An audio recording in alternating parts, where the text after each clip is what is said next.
যার অর্থ আছে সে চিকিৎসা পাবে, যার অর্থ নাই সে চিকিৎসা পাবে না। এই ধরনের বৈষম্য এখানে চলতে পারে না।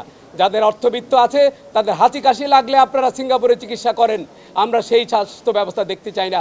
এখানে রাষ্ট্রপতি, প্রধানমন্ত্রী থেকে উপদেষ্টা সবাই বাংলাদেশে চিকিৎসা করতে হবে এবং সেই ব্যবস্থাই এই দেশের জনগণ চায়। আমি বিশ্বাস করি আজকে যারা আছেন তাদের এই আন্দোলন এবং তাদের যে আত্মত্যাগ, অনেকেই মৃত্যুবরণ করেছেন, তাদেরকে আমরা ফিরিয়ে আনতে পারবো না। অনেকে বিভিন্ন হাসপাতালে অসুস্থ আছেন, তাদের প্রতি প্রকৃত শ্রদ্ধা জ্ঞাপন করা হবে। আমাদের যেটি ওনারা বললেন, বৈষম্যহীন স্বাস্থ্য ব্যবস্থা করতে না পারলে যতজন আত্মত্যাগ করেছেন তাদের আত্মত্যাগের কাছে কিন্তু আমরা ঋণী থেকে যাব। এবং আমি সার্জিল সাহেব এবং আমাদের হাসনাত যেটা বললেন তার সঙ্গে সম্পূর্ণ একমত। এই যে আজকে একটি আপনারা নতুন ভবিষ্যৎ দেখার চিন্তা করছেন, এটিকে নস্যাৎ করার জন্যে কোনো হাসপাতালে যাতে কোনো অব্যবস্থা না থাকে, আমরা প্রত্যেকটি হাসপাতালে যাব। আজকে ঢাকার প্রায় সবগুলি সরকারি হাসপাতালে গিয়েছি, কালকে আমরা বেসরকারি হাসপাতালে যাব। এরপর ঢাকার বাইরে যত হাসপাতাল আছে, চিটাগং, রাজশাহী, সিলেট, ময়মনসিংহ, সমস্ত বিভাগীয় হাসপাতালে আমরা একে একে যাব।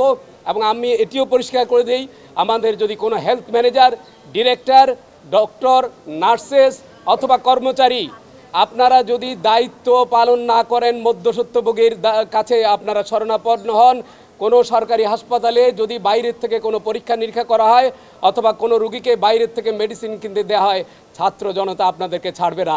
সুতরাং এই হুঁশিয়ারি অত্যন্ত স্পষ্টভাবে দিয়ে যাচ্ছি, আমরা জিরো টলারেন্স পলিসি অ্যাডপ্ট করব। এই রকম অনিয়ম করার জন্য আপনারা নিগৃহীত হলে সেই দায়িত্ব আপনাদেরই নিতে হবে। সুতরাং দায়িত্বহীন ভাষায় বলতে চাই, স্বাস্থ্যের পরিবর্তন আসন্ন।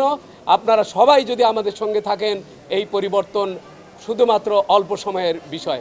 যখন আপনি একটা মুক্ত এনভায়রনমেন্টে কাজ করেন, যখন আপনার উপরে কোনো কিছু চাপিয়ে দেওয়া হয় না, আপনার মতামতকে প্রাধান্য দেওয়া যায়, তখনই কেবল পরিবর্তন সম্ভব।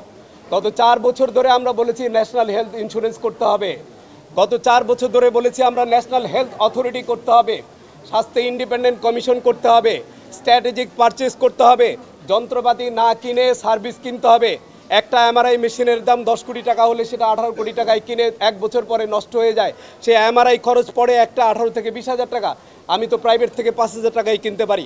অনেক ধরনের স্ট্র্যাটেজিক বিষয় ছিল, সেগুলো এখন আমরা মনে করি যে এখন উপযুক্ত পরিবেশে এসছে। স্বাস্থ্যের রিফর্ম শুধুমাত্র আন্তরিকতা, এবং যে যেখানে আছেন আমি একটা কথা পরিষ্কার বলি, আপনারা যার যার জায়গায় সিনসিয়ারলি কাজ করেন, পরিবর্তন আসবেই।